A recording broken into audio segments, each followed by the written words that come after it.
Good morning, good afternoon, good evening, friends. I'm Natalia. This is Embody the Power. Natalia Paris, Embody the Power.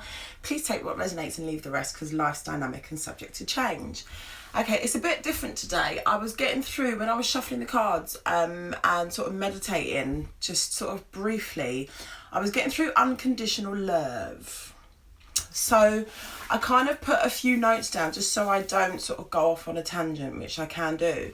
And the only card that came through was the Six of Pentacles. Okay, so this card can be the card, like if it's in its negative, it can be the card of like breadcrumbing or feeling like you're being breadcrumbed, which is basically feeling like you're giving more and somebody else is just giving you bits and pieces, yeah? But I feel this is about you. This is about unconditional self-love. So if you look at it in a different perspective, it's like charity or giving, receiving, and there's a scale of balance there. So I feel like it's charity begins at home, yeah? And that is the kind of the stepping stone essence. So for those of you that live in that energy, maybe this is just a reminder for you. But let's see. So basically it's like a difference of when you know you're kind of coming through the stages and steps of self-love, it's because, for example, you could have somebody that you're really into, or you're trying to get something. It could be work related, it could be romance related.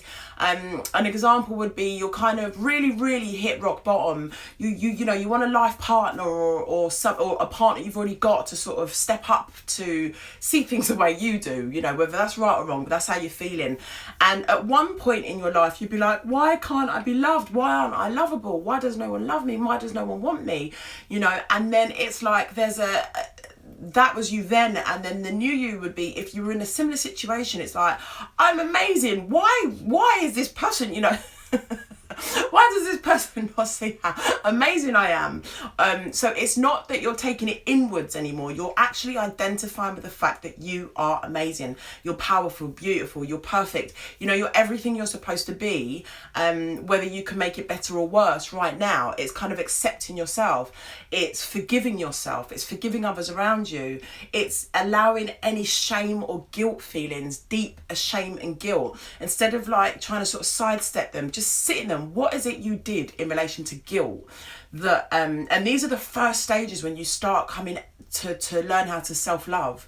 Like guilt is because you've done something and you're not proud of it, you don't want it to happen again, and shame is just always feeling, I think the Adoring Virtues definition, shame is when you just perpetually feel like shit. I don't think she quite said it like that, but it's like those two are very low vibrations, and it's almost like when you start forgiving yourself for those things, and it can be that things are flashing up, you know, when you kind of go through like the Kundalini awakening, whether you're aware of it or not, these things just start bubbling up to the surface, and you have to learn to love yourself for them. You have to learn to forgive yourself for them. It doesn't mean you're going to go out and do whatever it is again. It just means you've accepted that that is the way it was. It's part of your journey. It's made you who you are. And right now you're pretty cool. So, you know, it was meant to be. Another aspect of the sort of self-care is, you know, because you see these words thrown around. So self-care, treating yourself. So for example, if you want somebody to treat you a certain way, you have to treat yourself that way as well. You can't be like, I want someone to take me out to dinner 3 times a week. When was the last time you took yourself out to dinner? I want some, you know, it's things like that. It's like you have to treat yourself how you want to be treated, and which is why the charity begins at home. It's knowing that you're allowed to say no. It's knowing you're allowed to ask for help.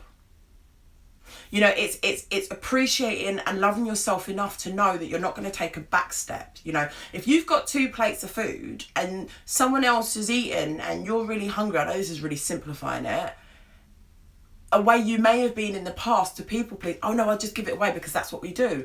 If you're hungry, eat.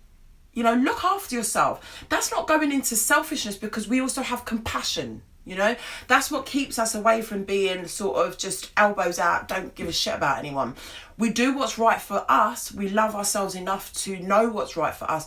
We love ourselves enough to know if we're feeling angry, pissed off, whatever it is, we're accepting that. We say, okay, I feel that, I'm allowing that, you know, whatever the emotion, whatever the situation, whatever the circumstance that bubbles to the surface, love yourself for it. And know moving forward, you can say no, you can ask for help.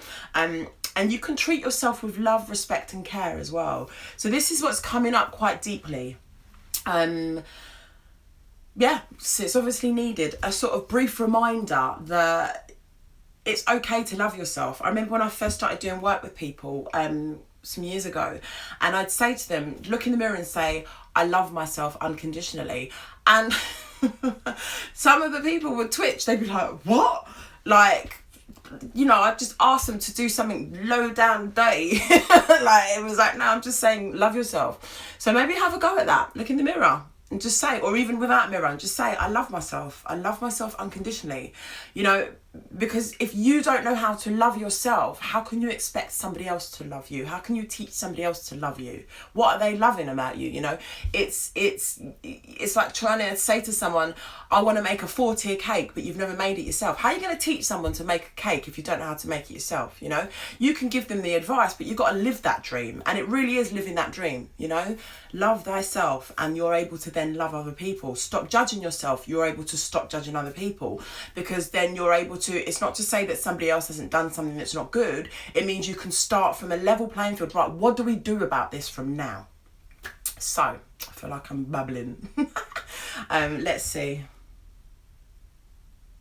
No, that's it. I'm just here. Remember, you're loved, you're always loved, and you always will be loved. No matter what stage of the journey it is, whether you're having to forgive yourself for something to do with guilt, forgive yourself for something, for feeling shameful, and for being angry, for flying off the hook, for calling someone a really bad name when all they asked you was, ma'am, what would you like? I don't know why I go American. Too much TV. You know, whatever it is, flying off the handle and treating somebody in a way that they shouldn't, that you know you're not proud of, for example. Just forgiving yourself, letting go of a judgment, and understanding and appreciating the journey, letting go of the blame, and loving yourself enough to know that you are who you are, and that's cool. Okay, so have a wonderful morning, afternoon or evening, and I shall speak to you next week. And please, please, please, if you feel there's anyone that needs a reminder or a little jump starter to love themselves, share the video.